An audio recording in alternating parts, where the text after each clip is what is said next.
Good morning, everyone. Today we are examining Jeremiah chapter 12. Now, as we talked about yesterday, Jeremiah 12 is the conclusion of the sentiments of the message of Jeremiah chapter 11 and the things that are found there. Jeremiah 11 concludes with Jeremiah talking with God about the things that are going to take place and the way that he has been, the people have responded to him for the messages that he has presented. God says that he will bring retribution on those that have sought his life.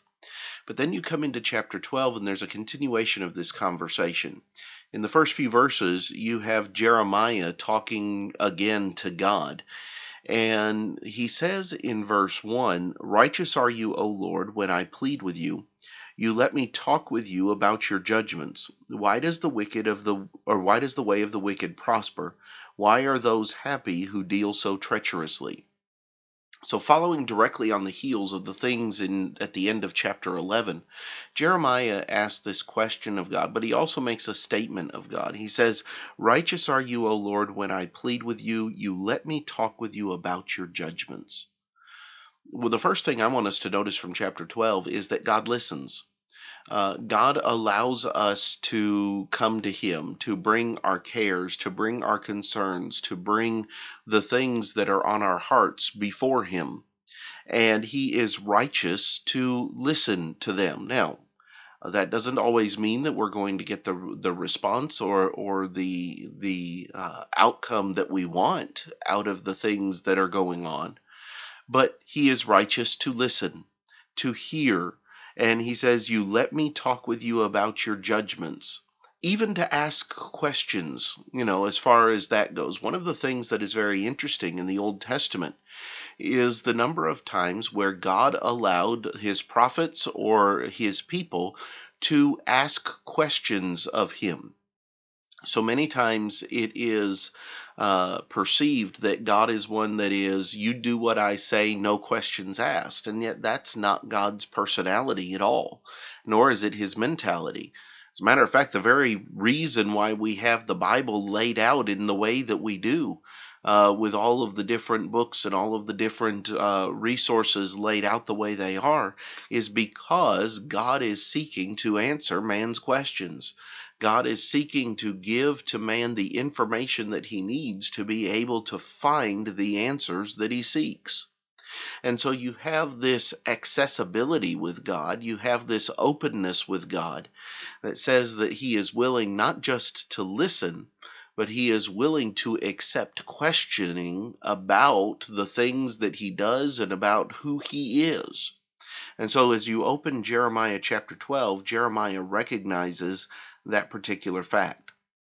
Now, beginning in verse 5, God is going to begin to answer the question that Jeremiah is going to raise about how all of these things are going to take place and how long the land is going to mourn and all of God's wrath will come upon them.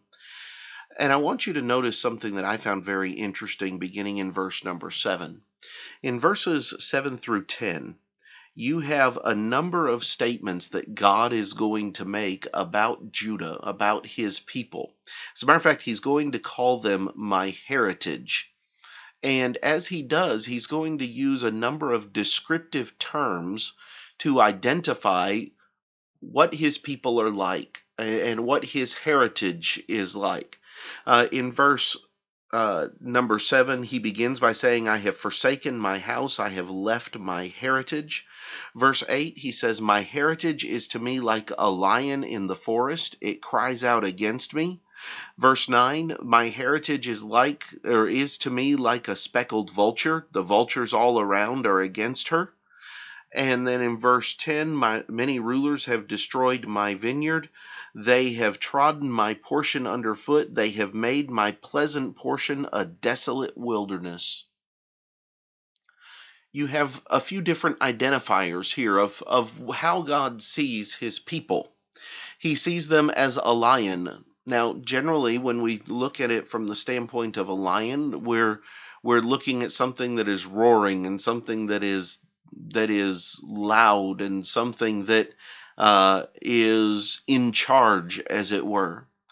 And God says that Judah is a lion that is roaring against me, that cries out against me. In other words, my heritage has turned against me.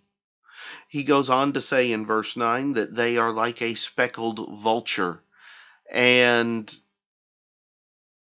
they are not looking out for the best interests of themselves or of others, but rather they are preying on others, is the idea. And so instead of being those who are geared toward righteousness, they instead are those who are preying on the weak and on the hurt. And then in verse 10, he talks about them as my vineyard and how they are going to be trodden under. And he says, many rulers have destroyed my vineyard. The vineyard is not anything like what it used to be. It's not anything like what it was designed to be. It has been trampled through. It has been run over. It has been walked over. And it's now a desolate wilderness. He doesn't even recognize it. That's how Judah is to him. So when God looks at Judah, he sees a lion that is roaring as an enemy instead of a friend. He sees a vulture that is preying on those around it. And he is seeing a vineyard that has been trampled, trodden down, and made desolate. Not a very gratifying picture. But then you come down to verse number 14. And in verses 14 and 15, God also has a statement about Judah that he's going to make. And that is, against all my evil neighbors who touch the inheritance which I have caused my people Israel to inherit, behold, I will pluck them out of their land and pluck out the house of Judah from among them. And it shall be that after I have plucked them out, that I will return and have compassion on them and bring them back, everyone to his heritage and everyone to his land. God is not going to leave Judah in the hands of their neighbors forever. There will come a time when they will return, God says. There will come a time where he will pluck them out of their land, and he will return them and have compassion on them and bring them back. So among the promises of judgment that Jeremiah is going to receive, there is also going to be promises of return, promises of renewal for his people. But that's not going to ebb away the consequences.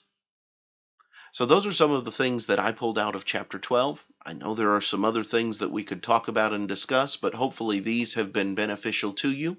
Next time we will come back and we will begin examining Jeremiah chapter 13. But until then, have a great day.